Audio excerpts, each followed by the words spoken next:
سورہ انعام کی آیت نمبر 160 ہے۔ اعوذ باللہ من الشیطان الرجیم، بسم اللہ الرحمن الرحیم۔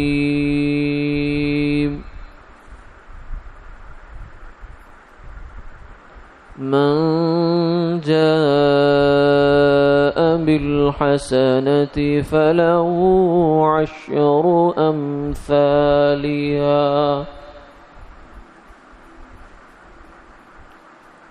ومن جاء بالسيئة فلا يجزى إلا مثلها وهم لا يظلمون۔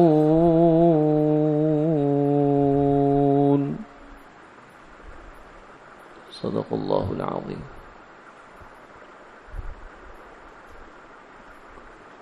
جو کوئی ایک نیکی لائے تو اس کے لیے اس نیکی کا 10 گنا ہے،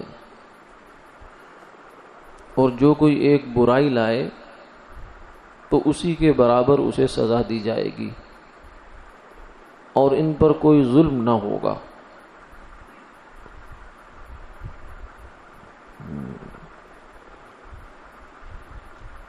اس آیت مبارکہ میں اللہ رب العزت کے بہت بڑے فضل و کرم اور انعام اور احسان کا بیان ہے۔ دنیا بھر کا ضابطہ یہ ہے کہ اگر کوئی آدمی کسی کی مزدوری کرتا ہے، محنت کرتا ہے، یا کسی کو کوئی کام کر دیتا ہے تو اس کو پورا عوض دے دیا جاتا ہے۔ پورا عوض دے دینا، بر وقت دے دینا، یہ بہت اچھا سمجھا جاتا ہے۔ اور کوئی بہت فراخ دلی کا مظاہرہ کرے، سخاوت کا اظہار کرے تو یہ ہوتا ہے کہ 5-10 اوپر دے دے گا، کوئی زیادہ ہی کرے تو 2 گنا دے دے گا۔ لیکن ایسا کریم اور ایسا رحیم اور ایسا سخی اور سخیوں کا سخی کون ہے کہ جو ایک نیکی پر 10 گنا اجر عطا فرمائے؟ یہ اللہ کی ذات ہے۔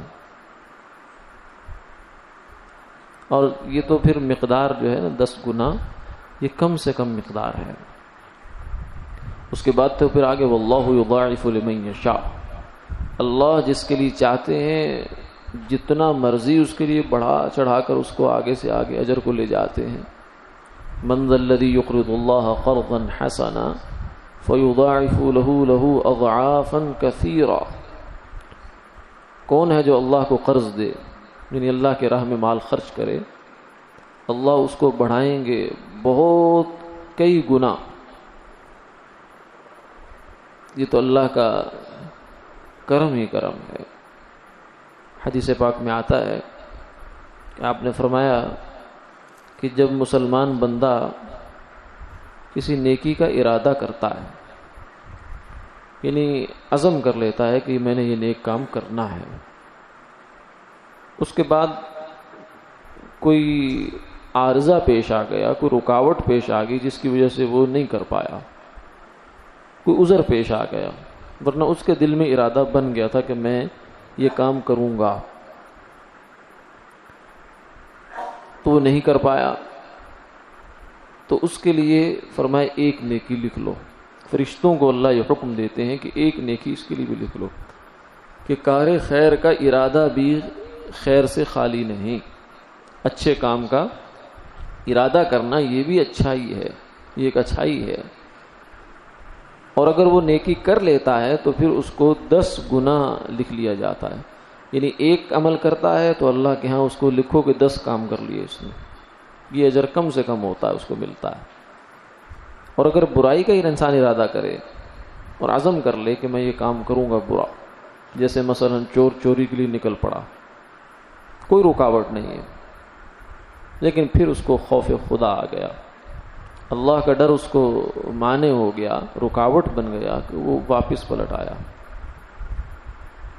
جیسے بہت سی واقعات ہم سنتے رہتے ہیں، غار کا واقعہ ہے، اصحاب غار 3 جو آدمی غار میں پھنس گئے تھے، تو ان میں سے ایک نے کہا کہ میں گناہ کے اتنا قریب جا چکا تھا کہ اب گناہ کے درمیان اور میرے درمیان کوئی رکاوٹ نہیں تھی، لیکن یا اللہ میں نے صرف تیرے خوف کے لیے وہاں سے پیچھے ہٹایا، اگر یہ عمل میرا عمل تجھے پسند ہے تو یا اللہ پھر اس غار کو ہمارے لیے کھول دے۔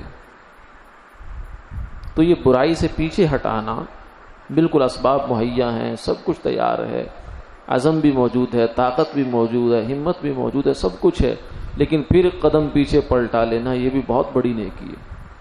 حالانکہ کوئی نیکی کی نہیں، برائی سے بچ گیا، تو برائی سے بچنا بھی ایک نیکی لکھی جاتی ہے ایسے حالات میں۔ اور اگر برائی کر لیتا ہے آدمی تو پھر فرمایا کہ اس کو اللہ فرشتوں سے کہتے ہیں کہ اس کو لکھ لو، لیکن ایک ہی لکھنا، جتنا کیا اتنا ہی لکھنا، لیکن میری مغفرت کا انتظار کرو۔ اگر اس کو خیال آ گیا، اگر اس کو پشیمانی ہو گئی، احساس پیدا ہو گیا، تو یہ پلٹ آئے گا تو میں اس کو معاف کر دوں گا، تب اس کا نامہ اعمال میں اس کا صاف کروا دوں گا۔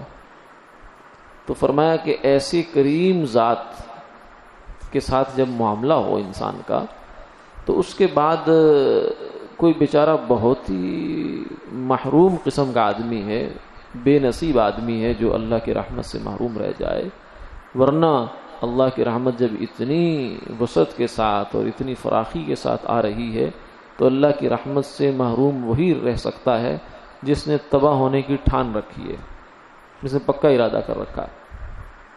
تو یہ اللہ رب العزت کا ضابطہ بنا دیا، فرمایا وَهُمْ لَا يُظْلَمُونَ، یعنی برائی کے بدلے میں ایک برائی دینا، یہ انصاف ہے۔ حالانکہ یہ انصاف ہمارے حساب سے ہے، ورنہ اللہ کے لیے نہ کوئی ظلم ہے نہ کوئی انصاف ہے، کیونکہ ظلم ہوتا ہے کسی کی غیر کی ملکیت میں تصرف کرنا، اپنی چیز کو جس کا وہ مالک و مختار ہے اس کو جو مرضی کرے۔ اللہ تعالی ہمارے خالق ہیں، ہمارے مالک ہیں، ہمارے روئیں کے خالق ہیں، ان کو ہماری جانوں پر پورا اختیار ہے۔ ہمیں جو اختیار اپنے بارے میں نہیں ہے وہ اختیار اللہ کو ہے ہمارے بارے میں۔ ہمیں اختیار نہیں ہے کہ ہم اپنی جان لے سکیں، ہم اپنا جسم خراب کر سکیں، ہمیں اختیار نہیں ہے، لیکن اللہ تو ہمارے مالک ہیں، کیونکہ ہم اپنے جسم کے مالک نہیں ہیں۔ ہم سمجھتے ہیں کہ ہم اپنے جسم کے مالک نہیں ہیں، نہ، یہ ہمارے پاس امانت ہے، اس امانت کی ہم نے جوابداری کرنی ہے۔ یہ ہاتھ ہمارے خلاف بولے گا، یہ پاؤں بولے گا، پوچھیں گے ان سے کہ تم نے ہمارے خلاف کیوں گواہی دی؟ کہیں گے انطقنا اللہ الذی انطق کل شیء، آج ہمیں اس ہستی نے بلوایا ہے جس نے ہر چیز کو گویائی دی تھی، جس نے تمہاری زبان کے لوتھڑے میں بولنے کی صلاحیت رکھ دی تھی، کیا وہ ہاتھ کی انگلیوں میں بولنے کی صلاحیت نہیں رکھ سکتا؟ رکھ سکتا ہے، رکھے گا، قیامت والے دن بلوائے گا، پاؤں کو بلوائے گا، ہاتھ کو بلوائے گا، جسم کو بلوائے گا، روئے کو بلوائے گا، وہ بول کے بتائیں گے یہ ساری چیزیں۔ تو اس لیے جسم ہمارا اپنا نہیں ہے، یہ تو امانت ہے، اس کو نیکی میں استعمال کرنا، یہی اس امانت کی پاسداری ہے، یہی اس کا حق ہے۔ تو ایسی کریم ذات سے جب معاملہ ہو تو پھر محرومی کیوں لے انسان؟ اس لیے ساتھ فرما دیا وَهُمْ لَا يُظْلَمُونَ کہ یہ ظلم نہیں ہوگا، یعنی جس نے برا کیا ہم نے اس کو برائی کا بدلہ دے دیا، برابر دے دیا، ہمارے ذمے کچھ نہیں ہے۔ ہاں جس نے نیکی کی ہے اس کو ہم نے 10 گنا دے دیا، یہ ہمارا فضل ہے، اور ہمارے فضل کو کوئی روک نہیں سکتا۔ ذَلِكَ فَضْلُ اللَّهِ يُؤْتِيهِ مَن يَشَاءُ وَاللَّهُ ذُو الْفَضْلِ الْعَظِيمِ، یہ اللہ کا فضل ہے، وہ جس کو چاہتا ہے عطا فرماتا ہے، وہ بڑے عظیم فضل والا ہے، تو اتنی عطاؤں کا مالک۔ پھر بعض روایات میں آتا ہے 70 گنا بڑھ جاتی ہے نیکی، جیسے رمضان المبارک میں ہوتا ہے کہ فرض کا ثواب جو ہے، نفل کا ثواب فرضوں کے برابر، اور فرض کا ثواب 70 گنا بڑھ جاتا ہے۔ پھر اللہ کے راستے میں انسان نکلے تو اس کا اور فضیلت بڑھ جاتی ہے، راہ خدا میں مال خرچ کرے، جہاد میں مال خرچ کرے، یا راہ خدا میں فی سبیل اللہ جتنے بھی مدے ہیں، جیسے طالب علم ہے اور اللہ کے راستے کی محنت کرنے والا، دین کی خدمت کرنے والا کوئی اور آدمی ہے، اس کی خدمت کر رہا ہے، تو اس کو تو فرمایا کمثل حبۃ انبتت سبع سنابل، ایک دانہ خرچ کرتا ہے، 1 روپیہ خرچ کرتا ہے آدمی، تو اس کو یوں سمجھو کہ یہ روپیہ خرچ نہیں ہوا، یہ عمل کی زمین میں بیج لگ گیا۔ پھر اس کے بعد اب کیا ہوگا؟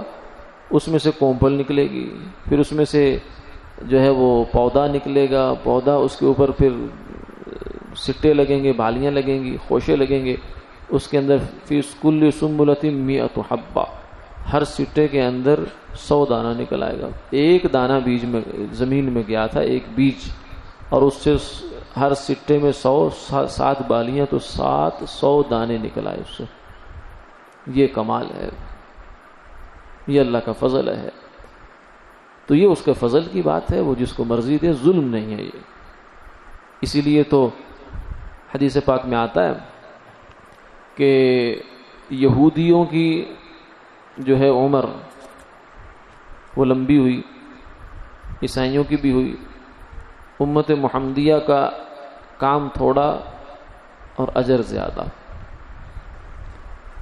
قیامت والے دن جب اللہ تعالیٰ اس امت کو نوازیں گے تو یہودی اور عیسائی اعتراض کریں گے، یعنی یہودیوں اور عیسائیوں میں سے وہ لوگ کہ جو واقعتاً یہودی عیسائی تھے، اپنے اپنے زمانے میں صحیح تھے، جو اب ہیں یہ تو کافر ہیں، یہ تو نوازے کہاں سے جائیں گے، یہ تو سیدھے جہنم میں جائیں گے، اللہ حفاظت فرمائے اگر ہدایت نہ ملی تو۔ کیونکہ حضور صلی اللہ علیہ وسلم کے دنیا میں تشریف لانے کے بعد نجات کا راستہ سوائے اسلام کے اور کوئی بچا نہیں ہے۔ ان الدین عند اللہ الاسلام ومن یبتغی غیر الاسلام دینا فلن یقبل منہ، اسلام کے علاوہ جو بندہ دین لانا چاہے گا اس سے ہرگز قبول نہیں ہوگا۔ وہو فی الآخرۃ من الخاسرین، آخرت میں بیچارہ بہت بڑا خسارہ اٹھائے گا۔ سیدنا عمر رضی اللہ عنہ نے دیکھا ایک راہب کو، اس کا گوشت جو ہے چمڑی ہڈیوں کے ساتھ لگ چکی ہے، اتنا بیچارہ، اس نے اپنے آپ کو ریاضت میں، عبادت میں تھکا ڈالا تھا۔ فرمایا عاملۃ ناصبہ، ایسی یہ لوگ ہیں جنہوں نے بہت کام کیا، اپنے آپ کو تھکا ڈالا، تصلی نارا حامیہ، لیکن نتیجہ کیا ہے کہ جلنے والی اور جلا ڈالنے والی دوزخ کا ایندھن بنے گا اور کچھ بھی نہیں ملے گا بیچارے کو، کیونکہ حضور کے راستے سے نہیں جا رہا، اللہ کو پانا چاہتا ہے مگر حضور کے راستے سے ہٹ کر، تو اس کا انجام سوائے تباہی کے اور کچھ نہیں۔ تو جو پرانے عیسائی یہودی تھے ان کی بات ہو رہی ہے، جو صحیح عیسائی یہودی تھے، تو وہ یہ اعتراض کریں گے کہ یا اللہ یہ امت وقت تھوڑا اجر زیادہ، تو اللہ تعالیٰ ان سے پوچھیں گے کہ کیا میں نے تمہارے اجروں میں سے کوئی کمی کی؟ جو تمہارے ساتھ معاملہ طے ہوا تھا اتنا پورا دے دیا نہیں دے دیا؟ وہ کہیں گے بالکل دے دیا۔ تو فرمائیں گے اس کے بعد اب میں کسی کو زیادہ دے رہا ہوں تو میرا فضل ہے، اس پر کیا تمہیں اشکال کی بات کیا ہے، اس پر اعتراض کیسے ہو سکتا ہے؟ تو یہ اللہ کا فضل ہے کہ وہ ایک نیکی کو 10 نیکی بلکہ 70 نیکی بلکہ 700 بلکہ اس سے بھی جتنا مرضی بڑھا لیں آگے، جتنا اخلاص ہوگا، جتنا وزن ہوتا جائے گا اتنی زیادہ اس نیکی کی قوت بڑھتی چلی جائے گی۔ اس لیے فرمایا کہ تم لوگ احد پہاڑ سونا صدقہ کرو۔ احد پہاڑ چھوٹا پہاڑ نہیں ہے، بہت بڑا ہے، سونے کا بن جائے اور تم سارا راہ خدا میں خرچ کر ڈالو۔ اور میرے صحابہ ایک مد جو گندم سے بھی کم درجے کی، کم قیمت ہوتا تھا، ایک مد یعنی ایک پڑوپی، یہ چھوٹی سے پیمانہ ہوتا تھا جس میں بمشکل آدھا کلو شاید یہ اس کے لگ بھگ آتا ہوگا، اتنے جو اگر صدقہ کریں میرے صحابہ تو ان کے جو کو تمہارا احد پہاڑ نہیں پہنچ سکتا، ان کا جو آگے۔ تو وہ تو اخلاص، قربانی، للہیت اور اللہ کا یقین، استحضار، یہ سب چیزیں تو ان کے پاس تو اعلیٰ پیمانے پر تھی۔ حضور کو دیکھا تھا انہوں نے، یہ دیکھنا بیکار معمولی چیز نہیں ہے۔ صحابی کی شان بہت بلند ہے، کوئی بھی صحابی، ادنا درجے کا صحابی بھی جو ہے وہ پوری امت کے غوث، قطب، ولی، ابدال سب پیچھے اور اس صحابی کے جوتوں کی خاک آگے ہے. تو جو اعلیٰ صحابہ ہیں ان کو تو کہنے ہی کیا ہے. تو اس لیے نیکیوں کے پیمانے بھی جدا جدا ہوتے ہیں، اخلاص بھی جدا جدا. تو وہ کس کو کیا ملے نیکی پر یہ اللہ ہی جانتے ہیں، لیکن ایک عام ضابطہ کم سے کم بتا دیا کہ 10 گنا ملے گا. دوسری بات جو اس آیت میں قابل غور ہے وہ یہ ہے، مفسرین نے لکھا ہے کہ یہاں اللہ نے فرمایا من جاء بالحسنہ، من عمل بالحسنہ نہیں کہا. من عمل بالحسنہ کا مطلب ہے جو نیکی کرے گا، اور من جاء بالحسنہ کا مطلب ہے جو نیکی لائے گا. یعنی اشارہ ہے اس بات کی طرف کہ نیکی کرنا اصل نہیں ہے اور برائی کرنا اصل نہیں ہے. اصل یہ ہے کہ اس کو لے کر حشر میں پہنچ جانا اصل ہے. یعنی نیکی کو بچا کر لے جانا، اور برائی اگر ہو گئی تو توبہ نہیں کی اور اسی پر موت آ گئی تو یہ برائی اس کے ساتھ جائے گی. نیکی کی اور بعد میں ضائع نہیں کی تو یہ نیکی بھی اس کے ساتھ جائے گی. تو میدان حشر میں جو پہنچا اس کا حساب کتاب ہوگا، اور وہ وہی پہنچتا ہے جو مرتے وقت انسان کے ساتھ ہوتا ہے. موت کے وقت جو اس کے ساتھ ہے وہی اس کے ساتھ قبر میں ہے. فرمایا کہ تبعثون کما تموتون وتحشرون کما تموتون، یعنی جیسے تم مرو گے ویسے تم حشر میں ہوگے. تو اس لیے نیکی کرنا بھی ہے اور اس نیکی کو بچانا بھی ہے. بہت سے ذریعے ایسے ہوتے ہیں جن سے نیکیاں ضائع ہو جاتی ہیں انسان کی. مثلا ایک نظریہ موٹا سا ہے، حسد ہے. دوسروں کو دیکھ کر ان کے پاس کوئی چیز جلنا، دل میں ایسے عجیب و غریب قسم کے جذبات اور خیالات پکنا شروع ہو جاتے ہیں. کسی کی اچھی گاڑی دیکھ لی، کسی کا اچھا مکان دیکھ لیا، کسی کا اچھا چلتا کاروبار دیکھ لیا، کسی کو ملنے والی عزت دیکھ لی، تو دل میں جلاپا شروع ہو جاتا ہے.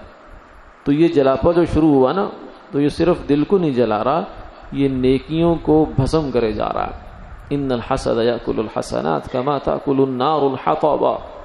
خشک لکڑیاں ہوں، جون جولائی میں خشک ہوئی پڑی ہوں، اور ان کے اندر آگ لگا دی جائے تو کتنی دیر لگے گی بھسم ہوتے.